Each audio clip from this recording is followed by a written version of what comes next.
Hi ಸ್ನೇಹಿತರೆ, ಎಲ್ರಿಗೂ ನಮಸ್ಕಾರ. ನಾನು ನಿಮ್ಮ ಕಾವ್ಯ. ಸೊ ಇವತ್ತು ಮತ್ತೊಂದು ಹೊಸ ಪ್ರೊಫೈಲ್ ಜೊತೆಗೆ ನಾನು ನಿಮ್ಮ ಮುಂದೆ ಬಂದಿದ್ದೇನೆ. ಪ್ರೊಫೈಲ್ ತುಂಬಾ ಚೆನ್ನಾಗಿದೆ, ನಿಮಗೂ ಕೂಡ ಇಷ್ಟ ಆಗುತ್ತೆ ಅಂತ ಅಂದ್ಕೊಂಡಿದ್ದೇನೆ. ಹಾಗಾಗಿ ಎಲ್ಲಿಯೂ ಕೂಡ ಸ್ಕಿಪ್ ಮಾಡದೆ ಕೊನೆ ತನಕ ನೋಡಿ. ಬನ್ನಿ, ಮೊದಲು ಇವರ ಪರಿಚಯನ ಮಾಡಿಕೊಳ್ಳೋಣ. ಇವರ ಹೆಸರು ಬಂದು ಲಲಿತಾ ಅಂತ. ಊರು ಬೀದರ್. ವಯಸ್ಸು 43 ವರ್ಷ ತುಂಬಿದೆ. ಗಂಡ ನಿಧನರಾಗಿದ್ದಾರೆ. ಸಮಸ್ಯೆ, ತೂತಿಗೆ ಮಗನೇ ಮಾಲೀಕನಾಗಿದ್ದಾನೆ. ಮಕ್ಕಳು 2 ಗಂಡು ಮಕ್ಕಳು. ಆಸ್ತಿ ಸ್ವಂತ ಮನೆ ಇದೆ. ಚಪಾತಿ ಸ್ವಲ್ಪ ಟೈಟ್ ಆಗಿದೆ. ಮೈನೋಟ ಸುಂದರವಾಗಿದೆ. ಹಂಬಲ, ಮಲಗಲು ಸ್ನೇಹಿತ ಬೇಕು. ಸ್ನೇಹಿತರೆ, ಇದು ಇಷ್ಟು ಲಲಿತಾ ಅವರು ಅವರಿಗೆ ಸಂಬಂಧಿಸಿದ ಬಯೋಡೇಟಾವನ್ನ ಶೇರ್ ಮಾಡಿಕೊಂಡಿದ್ದಾರೆ. ಸ್ವಂತ ಮಗನೇ ತೂತನ್ನ ಹರಿದು ಬಿಟ್ಟಿದ್ದಾನೆ. ಗಂಡ ಅನಾರೋಗ್ಯದ ಕಾರಣ 8 ವರ್ಷಗಳ ಹಿಂದೆ ನಿಧನರಾಗಿದ್ದಾರೆ. ಮನೆಯಲ್ಲಿ 2 ಗಂಡು ಮಕ್ಕಳು. ದೊಡ್ಡ ಮಗ ಕಾಮುಕನಾಗಿದ್ದಾನೆ. ಸ್ನಾನ ಮಾಡುವಾಗ ಕದ್ದು ಮುಚ್ಚಿ ತೂತು ನೋಡಿದ್ದಾನೆ. ಒಂದು ದಿನ ಗಂಡನ ನೆನಪಿನಲ್ಲಿ ರಾತ್ರಿ ಕಳೆಯುತ್ತಿದ್ದೆ. ಅಷ್ಟರಲ್ಲಿ ಮಗ ಪಕ್ಕಕ್ಕೆ ಬಂದು ಮಲಗಿದ್ದ. ಇಬ್ಬರಿಗೂ ಚೂಲು ಜಾಸ್ತಿಯಾಗಿ ರಾತ್ರಿ ಇಡೀ ಸುಖ ಅನುಭವಿಸುತ್ತಾ ಕಾಲ ಕಳೆದೆವು.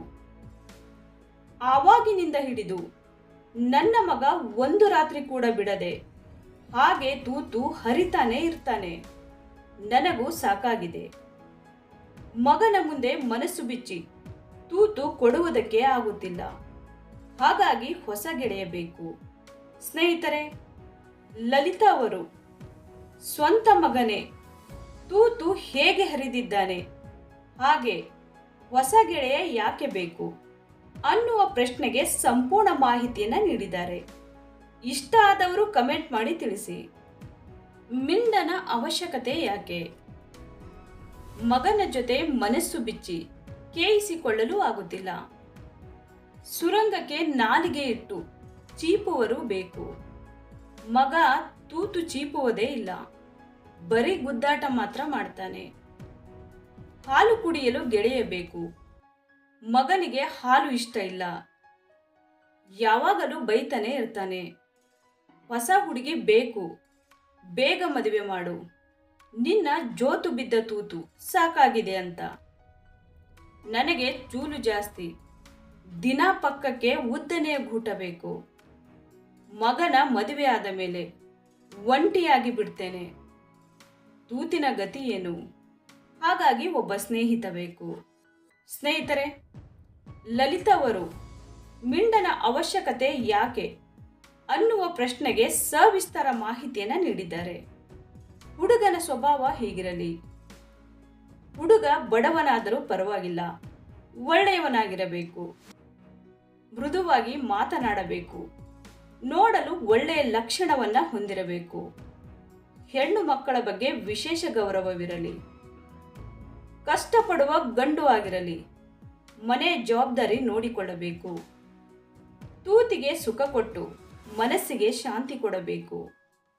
ನೋವು ನಲಿವು ಎರಡಕ್ಕೂ ಭಾಗಿಯಾಗಿ ಸಾಂತ್ವನ ಹೇಳಬೇಕು. ರಾತ್ರಿ ಮಾತ್ರ ಪಕ್ಕಕ್ಕೆ ಮಲಗಿಸಿಕೊಂಡು ದಿನಾ ಸುಖ ನೀಡಬೇಕು. ಇಷ್ಟ ಇದ್ದವರು ಕಮೆಂಟ್ ಮಾಡಿ ತಿಳಿಸಿ. ಸೊ ನೋಡಿದ್ರಲ್ಲ ಸ್ನೇಹಿತರೆ, ಇವರಿಗೆ ಸಂಬಂಧಿಸಿದ ಸಂಪೂರ್ಣ ಮಾಹಿತಿನ ಕೊಟ್ಟಿದ್ದೀವಿ. ನಿಮಗೆ ಇಷ್ಟ ಆದಲ್ಲಿ ಒಂದು ಲೈಕ್ ಮಾಡಿ. ಹಾಗೆ ಯಾರಾದರೂ ನಮ್ಮ ಚಾನೆಲ್ಗೆ ಹೊಸದಾಗಿ ಬಂದವರಿದ್ರೆ ನಮ್ಮ ಚಾನೆಲನ್ನು ಸಬ್ಸ್ಕ್ರೈಬ್ ಮಾಡ್ಕೊಳ್ಳಿ. ಸಬ್ಸ್ಕ್ರೈಬ್ ಮಾಡಿಕೊಳ್ಳುವುದರಿಂದ ಹೀಗೆ ಹಲವಾರು ಪ್ರೊಫೈಲ್ಗಳು ಬರುತ್ತವೆ.